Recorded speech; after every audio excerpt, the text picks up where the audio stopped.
मगर इसी टाइम पर अस्पताल भी बांधी जा सकते थे, फैक्ट्री बांधी जा सकती थी। हाँ, मंदिर से मेरी बात सुनो। मंदिर में साल तक रहे लेकिन कोई उसका खोज नहीं की, क्योंकि सरकार आई कि आज बताइए वो मंदिर नहीं स्वर्ग हो गया। स्वर्ग हो गया मंदिर से। सरकार आई, कोई इसके लिए ऊपर बात एक जवाब नहीं बोला। मंदिर से पेट भरता है। हाँ सर, बोलिए। अब हम जाकर वहाँ पे धंधा कर सकते हैं। कितने धंधा करेंगे? कितने भी धंधा करेंगे, हम अपने परिवार जिया सकते हैं वहाँ पे। ये बताइए सर। ये एक आदमी? हाँ, एक आदमी नहीं तो एक आदमी नहीं सर, एक आदमी नहीं। वहाँ एक पूरे देश के लोग वहाँ जाके रह सकते हैं। वहाँ मुसलमान भी दुकान करते हैं सर, वहाँ पर मुसलमान भी सर धंधा करते हैं, ऐसी बात नहीं है। MNTV और MNU उत्तर प्रदेश आज मऊ जनपद में है और मऊ जनपद के कलंदर तिरा पर कुछ लोग हमारे से जुड़े हुए हैं। हम उन लोगों से कुछ सवाल करेंगे 2022 के चुनाव के संदर्भ में और उसी पर बात रखेंगे। क्या नाम, इधर आइए, क्या नाम है? हमारा नाम कमल कृष्ण राव है। क्या लगता है कि पिछले 4.5 साल से योगी की सरकार रही है, योगी की सरकार में कुछ लोगों की जो काम हुए नहीं हुए, संतुष्ट हुए कि नहीं हुए, इस संदर्भ में बताएं। उत्तर प्रदेश में योगी सरकार जो आई थी, उन्होंने वादा किया था इस देश के उत्तर प्रदेश की जनता से, जब हमारी सरकार आएगी तो यहाँ पर जो है बेटू बचाओ बेटी पढ़ाओ के अंतर्गत सारे बेटियों को, सारे महिलाओं को निःशुल्क मतलब कि उनको पढ़ाई लिखाई किया जाएगा और रोज़गार दिया जाएगा, नौकरी भी दी जाएगी। लेकिन सरकार तो आ गई, लेकिन उत्तर प्रदेश में जो है, उत्तर प्रदेश में भारी संख्या में महिलाओं के साथ और 6 साल की बच्चियों के साथ उत्तर प्रदेश में रेप हो रहा है और उसका मुकदमा तक दायर नहीं हो रहा है। इसलिए महिलाओं के साथ बहुत उत्पीड़न हो रहा है और इस मुद्दे पर उत्तर प्रदेश सरकार इसमें फेल चल रही है। और SC हो चाहे ST हो चाहे मुस्लिम समाज के लोग हों, सारे लोगों के साथ मॉब लिंचिंग भी हो रही है और तमाम हत्याएं हो रही है। उसके खिलाफ जो है कि प्रदेश भर में वो न्याय दिलाने के लिए मामला चल रहा है, लेकिन उनका FIR नहीं हो रहा है। तो इसलिए ये तमाम संगठन, भारत मुक्ति मोर्चा जो है, अभी इलाहाबाद में हुआ था, प्रयागराज में हुआ था, ये पटेलों का जो है कि उनके बस्तियों को फूंक दिया गया और वहाँ के DM SP और तमाम लोगों ने उस पर कोई कार्रवाई नहीं किया। लेकिन हम लोगों ने पूरे उत्तर प्रदेश में जो है 75 जिलों में ये भारत मुक्ति मोर्चा के माध्यम से और भारतीय विद्यार्थी मोर्चा के माध्यम से हम लोगों ने पूरा उत्तर प्रदेश में धरना प्रदर्शन कई चरण में इसको करने का काम किया, तो वहाँ जाकर उनको न्याय मिला। तो इस तरह से उत्तर प्रदेश में हत्या हो रही है, बलात्कार हो रहा है, लेकिन कहीं भी उनका मुकदमा दायर नहीं हो रहा है। इसलिए यहाँ पर गुंडा राज कायम है उत्तर प्रदेश में। और उत्तर प्रदेश की SC ST OBC के लोग जो है ये परिवर्तन चाहते हैं कि प्रदेश से जो है कि भारतीय जनता पार्टी जो है इसको वापस किया जाए, इसको हटाया जाए और यहाँ पर जो है कि एक नई सरकार बनाया जाए। इसमें जो है कि तमाम संगठन के लोग, बहुजन मुक्ति पार्टी भी जो है ये कार्य कर रही है। हाँ बोलिए, क्या नाम आपका? सर ऐसा दीपक सोनकर नाम है। जो बोल रहे हैं मुकदमा दर्ज नहीं हो रहा है, ऐसा नहीं हो सकता है कि मुकदमा दर्ज नहीं, आप जाके करवाएंगे, वैसा कोई नहीं, ऐसा बात है कि नहीं मुकदमा दर्ज हो सकता है। नहीं, आपको क्या लगता है कि योगी की सरकार सही है? हाँ सर सही है। क्या योगी जी ने कौन से अच्छे काम किए? बहुत अच्छे काम किए हैं। 2000 रुपये महीने का, 4 महीने में पैसा मिलता है, राशन मुफ्त मिलता है। क्या कितने लोग 2000 में महीने में जी सकेंगे? हाँ, घर खर्चा चलता है 2 महीने में, 2000 में नहीं चलता है। मतलब ये है कि वो कम से कम आधार एक बना है कि मुफ्त राशन मिला। जब से लॉकडाउन लगा है अभी तक मुफ्त राशन मिला है। लॉकडाउन के पहले भी मुफ्त राशन मिलता था? पैसा लगता था, पैसा लगता था मगर मुफ्त राशन मिलता था। 1 महीने में 2 बार मिला है सर। कितने योगी जी की सरकार में कितने बड़े बड़े अस्पताल बांधे गए, कितने फैक्ट्री बांधी गई, कितने कॉलेजेस बांधे गए, बताएं सर। ऐसी बात है कि हॉस्पिटल और ये जो व्यवस्था आपके, अगर वहाँ पे आपका जाएंगे तो आपका पूरा जो भी है दवा लेने का कोई भी काम है आप वो कर सकते हैं। बड़े बड़े अस्पताल कितने बांधे गए, कितने कॉलेजेस बांधे गए, कितनी फैक्ट्रीज बांधी गई, इसके बारे में? उत्तर प्रदेश में सर ऐसा तो नहीं कोई होगा ऐसा फैक्ट्री बांधी गई है। तो ये योगी के जो काम है, योगी जी के सरकार में हो या मोदी जी के सेंटर की सरकार है, इनमें कहीं पर भी दिखाई नहीं दिया। आज मेरा 54वां जिला चल रहा है, मैं 17 अगस्त से निकला हूँ रायबरेली से, कहीं पर भी ऐसा दिखाई नहीं देता है। जो हम ये नहीं कहते कि सपा के लोगों ने किया, बस उन्होंने भी नहीं किया और भाजपा ने भी नहीं किया।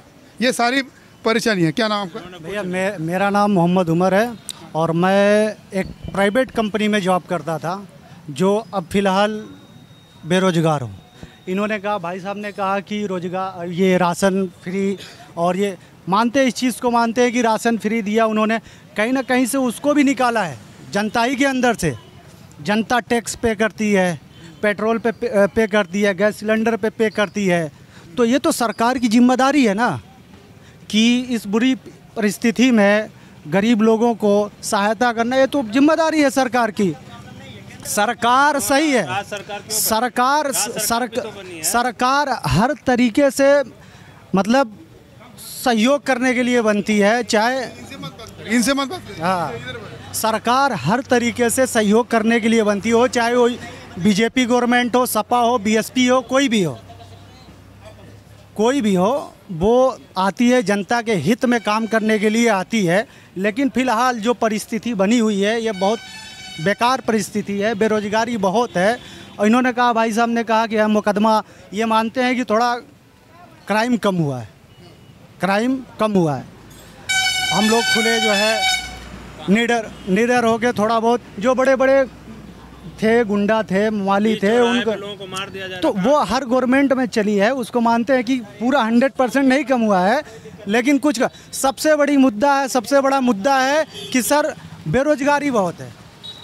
आज के डेट में ग्रेजुएट किया हुआ, डिप्लोमा किया हुआ इंजीनियर रोड पे घूम रहा है, बेरोजगारी बहुत है। खाड़ी देशों को जाने को मजबूर हो गए, उसमें कोई ऐसा जात बिरादर नहीं है। मैं मुस्लिम हूँ, मेरे साथ मैं 2 साल खाड़ी देश में भी रहा, मेरे साथ हिंदू भाई भी थे। तो ये पर्सनली किसी के लिए बेरोजगारी नहीं है कि मैं मुस्लिम हूँ तो मुझे रोजगार नहीं मिल रहा है, ये सारे लोगों की प्रॉब्लम है, सारे लोग सब मजबूर है। क्या लगता है आपको? भाई साहब ने भी कहा कि बेरोजगारी बड़े पैमाने पे चरम सीमा पर है। बहुत सारे युवा दिल्ली, गुड़गांव, हरियाणा की तरफ जाते, उधर महाराष्ट्र जाते, कर्नाटक यहाँ पे बैठे हुए हैं सारे। ये इनको रोजगार दे पाई? ये सरकार एकदम जीरो एकदम कुछ नहीं दे पाई, कुछ भी नहीं दे पाई सर। फिर समाजवादी पार्टी की सरकार या बहुजन समाज पार्टी की सरकार ने तो नहीं दिया ना? नहीं, उन्होंने बहुत वैकेंसियाँ निकाली। उनके वक्त में ये फैक्ट्रियों वाले जो जितने बाहर कमाने वाले हैं, आज कोरोना की वजह से चाहे कुछ, ये सरकार का जिम्मेदारी बनती थी कि उसको किस तरह से मैनेज किया जाए।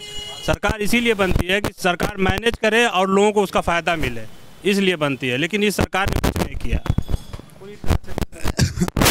कहीं भाजपा के समर्थक मिले, उन्होंने कहा कि 2000 रुपये मिले और राशन मिला, और कहीं बेरोजगार बड़े पैमाने पे है और ये बेरोजगारी का आलम लगातार बढ़ते जा रहा है। क्या नाम आपका? दयानंद यादव। कोरोना में इधर आई, आपने कोरोना का निकाला। कोरोना में राम मंदिर का पुनर्निर्माण हो सकता है, कोरोना में मंदिरों का निर्माण हो सकता है, अस्पतालों का निर्माण नहीं हो सकता है, कॉलेजेस का निर्माण नहीं हो सकता है, फैक्ट्रियों का समय ऐसी घड़ी थी, उस टाइम पे वो करना पड़ा। मंदिर निर्माण करना पड़ा सर। उस टाइम अगर नहीं होता तो कभी कोई साल में नहीं हो सकता था। क्यों नहीं होता था? अभी नहीं हो सकता था। नहीं हो सकता था क्योंकि ये तो टाइम मिला था कि हम लोग कर सकते थे। अगर हम लोग यही एक समय मिला था कि हम लोग कर दिए, अयोध्या को पूरा फाइनल कर दिए। देखिए, नहीं बनता सर। मंदिर गाँव नहीं लेता, कोरोना बीमारी नहीं लेता तो कभी क्लियर हो ही नहीं सकता। क्यों मुगलों का शासन आ रहा था क्या अभी? हम लोग को टाइम अभी क्या मुगलों का शासन है देश में? अभी सर हम लोग को यही एक टाइम मिला कि हम लोग कर लिए, कभी जिंदगी में नहीं कर सकते। नहीं, अभी देखिए, अभी जब कोरोना पीरियड था, आपने कहा कि कोरोना पीरियड था, इसकी वजह से नहीं हुआ, कोरोना पीरियड की वजह से नहीं हुआ, बात अच्छी है। हाँ, जो अस्पताल नहीं बांधे गए, लोग गंगा में बहे गए, गंगा बन सकता है, मंदिर नहीं बन सकते, मंदिर नहीं बन सकता, अस्पताल कभी भी बन सकता है, लेकिन मंदिर नहीं बन सकता। उतना वहाँ पे विवाद था सर कि कभी जिंदगी में नहीं बन सकता। कोरोना है नहीं, अभी विवाद नहीं है क्या? को हम लोग क्लियर कर दिए। अभी विवाद खत्म हो गया? हाँ सर, अभी हाँ, अभी वहाँ कोई चलो नहीं है, कुछ नहीं है। हाँ, एक मिनट। आप यहाँ विरोध किसी का नहीं हो रहा है, बशर्ते सरकार की कार्यप्रणाली को लोग बता रहे हैं। हम लोग विरोध में थोड़े हैं सरकार के, किसी की सरकार हो हम लोग उसके अधीन रहेंगे। सरकार देखिए, एक मिनट, आपका कहना जायज़ है, मंदिर होना चाहिए, हजारों साल से मंदिर का निर्माण होना चाहिए, सबकी श्रद्धा थी। मगर इसी टाइम पर अस्पताल भी बांधी जा सकते थे, फैक्ट्री बांधी जा सकती थी। हाँ, मंदिर से मेरी बात सुनो, मंदिर में साल तक रहे, लेकिन कोई उसका खोज नहीं की, क्योंकि कि सरकार आई कि आज बताइए वो मंदिर नहीं स्वर्ग हो गया।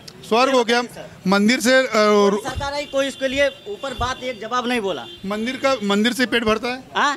हाँ सर, बोलिए। किसका अब हम जाकर वहाँ पे धंधा कर सकते हैं, कितने धंधा वो करेंगे? कितने भी धंधा करेंगे, हम अपने परिवार जिया सकते हैं वहाँ पे, ये बताइए सर। ये एक आदमी हाँ, एक आदमी नहीं, तो- एक आदमी नहीं सर, एक आदमी नहीं, वहाँ एक पूरे देश के लोग वहाँ जाके रह सकते हैं। वहाँ मुसलमान भी दुकान करते हैं सर, वहाँ पर मुसलमान भी सर धंधा करते हैं, ऐसी बात नहीं है।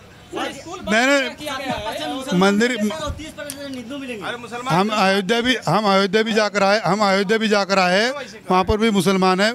मेरा ये कहना है कि कितने लोगों को रोज़गार मिलता है कि दुकानें समझो, होटल लगेगी, फूल की दुकान लगेगी, प्रसाद की दुकान लगेगी, फ़ोटो की दुकान लगेगी, मगर गिने चुने रहेगी। उसी जगह पे मंदिर बांधना चाहिए, साथ साथ वहाँ पे फैक्ट्री भी खड़ी होनी चाहिए, अस्पताल भी खड़े होने चाहिए, हाँ, कॉलेजेस भी खड़े होने चाहिए। ये काम नहीं किया, इसमें सबसे झूठ रही है। सिर्फ मंदिर बांधा गया, मंदिर से कुछ लोगों का व्यवसाय हो सकता है मगर आम लोगों का नहीं हो सकता है। ये सारे बंद हो गए, सभी बच्चे, छोटे छोटे बच्चे स्कूल का मुंह नहीं देखे। अब पढ़ने के लिए हम लोग भेज रहे हैं, जब से विद्यालय खुला है अपने ही बच्चों को हम भेज रहे हैं, नहीं जाना चाह रहे हैं, बहुत प्रयास कर रहे हैं तब जा रहे हैं। हम लोग महामारी से झेले, उसके बाद जो है इस समय शिक्षा के अभाव में झेल रहे हैं। ये सारी समस्या है। ये सारे लोग कोरोना के पीरियड में बड़ा होगा, तो ये सारी समस्या लोग बता रहे हैं कि राम मंदिर बांधना चाहिए, राम मंदिर का पुनर्निर्माण हो रहा है, एक अच्छी बात है। मुस्लिम भी उसके विरोध में नहीं है, कहते कि वो मंदिर बनना चाहिए, मगर उसके साथ साथ यहाँ पे फैक्ट्रीज जो है, अस्पताल है, शिक्षा की व्यवस्था भी अच्छी होनी चाहिए, तभी ये उत्तर प्रदेश खुशहाल हो सकता है। आप देखते रहिए MN TV और MN न्यूज़ उत्तर प्रदेश।